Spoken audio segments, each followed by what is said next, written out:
बीच में आ रही है, आपको रोक रही हूं मैं। मसूद अजहर अंतर्राष्ट्रीय आतंकवादी घोषित कर दिया गया है। हिंदुस्तान के नजरिए से एक बड़ी कामयाबी।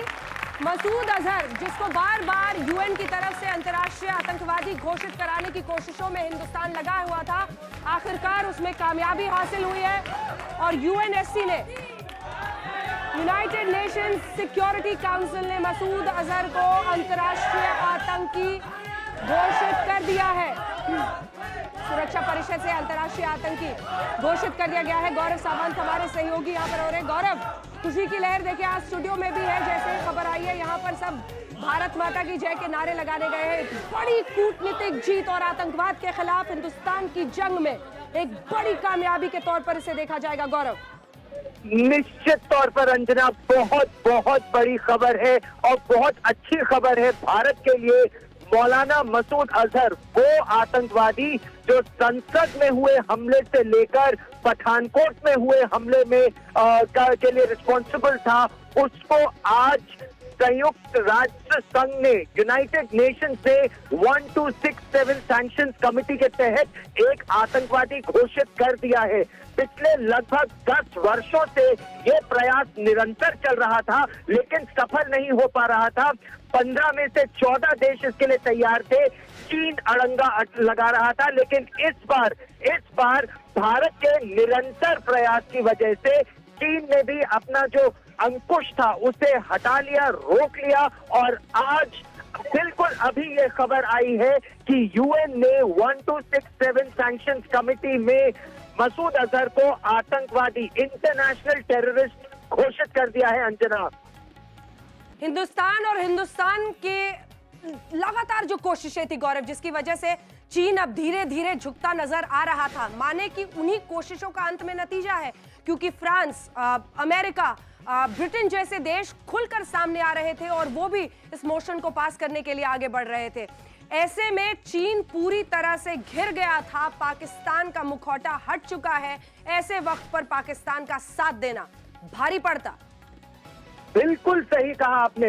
हालांकि चीन ने कई बार, लगभग 3 बार पिछले 4 वर्षों में भी चीन ने यही अंकुश लगाए रखा, लेकिन सरकार निरंतर प्रयास करती रही। जो हमारे राजदूत हैं, जो हमारे राजनयिक हैं, जो नेता हैं, वो सब लगातार इसमें लगे रहे। पहली बार जब चीन ने इस पर अंकुश लगाया तो चीन ने कहा कि कुछ और सबूत चाहिए। सैयद अकबरुद्दीन यूनाइटेड नेशंस में इंडिया के परमानेंट रिप्रेजेंटेटिव हैं, उन्होंने ये कहा कि नहीं, ये सारी जानकारी विश्व भर के पास है। यूएन के सिक्योरिटी काउंसिल में अंजना 15 देश है, 15 में से 14 देश भारत के पक्ष में थे, केवल चीन अंकुश लगा रहा था। और उसके बाद चीन के अंकुश पर भारत ने चीन से बार बार बात की। अजीत डोभाल जो हमारे राष्ट्रीय सुरक्षा सलाहकार हैं, उन्होंने, विजय गोखले जो हमारे विदेश सचिव हैं, उन्होंने, यहाँ तक कि कहा गया कि प्रधानमंत्री नरेंद्र मोदी ने भी चीन के राष्ट्रपति शी जिनपिंग से लगातार ये मुद्दा उठाया।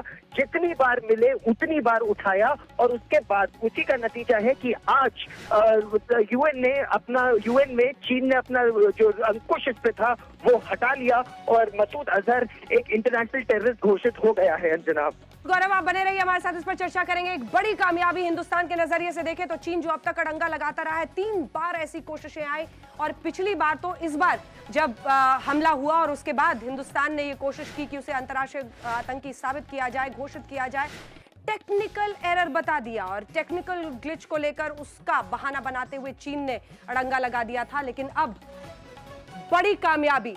सबसे पहले इसी पर चर्चा को अब आगे ले जाते हुए आपके साथ मैं शाज़िया इल्मी एक रिस्पांस की शुरुआत करती हूं। हिंदुस्तान के नजरिए से एक बड़ी कामयाबी, ये बहुत बड़ी कामयाबी है, एक बहुत बड़ी डिप्लोमेटिक विक्ट्री है और ढेर सारी बधाइयां सब लोग जो यहाँ मौजूद है। जो बैन के बारे में था वो बैन अब लग गया है। सिर्फ और सिर्फ चीन जो है इसकी मुखालफत कर रहा था, लेकिन भारत की जो लीडरशिप रही है, जो कूटनीतिक जीत हुई है, जिस तरह से हमारे डिप्लोमेट सामने आए हैं, जिस तरह से पूरे वर्ल्ड ने, पूरे विश्व ने साथ दिया है भारत का, उस दबाव के चलते चीन ने आखिरकार मसूद अजहर को आतंकी करार करने के लिए अपनी जो बैन था उसको हटाया है। यानी कि अब वो एक टेररिस्ट माना जाएगा दुनिया की नजर में। तो बहुत शानदार, एक बहुत बड़ी उपलब्धि। और बहुत खुशी की बात। ठीक है, बीएस जयसवाल डिफेंस एक्सपर्ट जुड़ रहे हैं। रागी साहब, मैं आ रही हूं आपके वक्त है। पास। जयसवाल साहब हमारे साथ डिफेंस एक्सपर्ट, आप दोनों के पास आ रही हूं। रागी जी आ रही हूं। जयसवाल साहब, बड़ी कामयाबी, आखिरकार चीन डर गया और कम से कम घिर गया पूरी तरह से। उसको पता था कि पाकिस्तान का मुखौटा जैसे हट चुका है विश्व के सामने, अब मसूद अजहर का साथ देना बहुत भारी गलती होती और हिंदुस्तान को एक बड़ी जीत हासिल हुई आतंकवाद के खिलाफ लड़ाई में। ये आपने सही कहा कि ये एक बहुत ही बिग अचीवमेंट है और चाइना ने क्यों रिलेंट किया है इसका भी कारण है।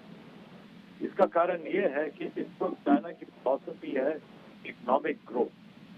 चांसेस थे कि चाइना भी आइसोलेट होना शुरू हो जाएगा अगर वो टेररिज्म का साथ दे, इसलिए वो ये नहीं चाहता है कि इसमें कोई हिंद आए।